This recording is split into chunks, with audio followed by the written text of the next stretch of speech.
कल सवेरे एक बहुत ही खूबसूरत लेटर पढ़ा और ये लेटर है जाम साहब की तरफ से। Jam Sahib, the king of Jamnagar. The letter says came with us from Sindh and Kutch. Jam Sahib ये कह रहे हैं कि आजकल जो दुनिया के अंदर हिंदू मुस्लिम का माहौल हो रहा है, खास करके इंडिया में, ये सब मुझे बिल्कुल पसंद नहीं है। जामनगर के मुस्लिम्स की बात करें तो ये वो लोग हैं जो हमारे साथ उस ज़माने में कच्छ और सिंध से हमारे साथ ही उन्होंने यहाँ पर बसेरा किया था। इतनी न्यूट्रल और उदार बात एक राजा की कलम से ही निकल सकती है।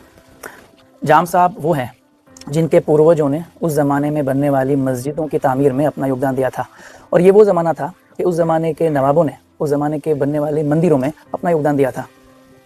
भारत उस ज़माने में सोने की चिड़िया कहा जाता था, तो मुझे अब तक ये लगता था कि सोने की चिड़िया सिर्फ इसलिए कहा जाता था क्योंकि भारत के पास कोहिनूर जैसे हीरे थे, मगर आज पता चल रहा है कि ऐसी मानसिकता वाले लोग उस ज़माने में थे।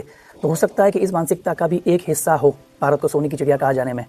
मगर अब अफसोस और चिंता का विषय यह है कि ऐसी मानसिकता वाले लोग अब कम हो गए, या कह सकते हैं कि लुप्त हो गए।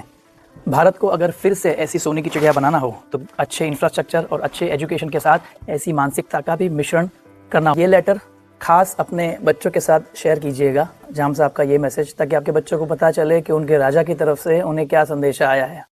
और आखिर में मैं ये दुआ करता हूँ कि ये पॉजिटिव मानसिकता और ऐसी कार्यशैली हमारे लीडर्स में भी आ जाए।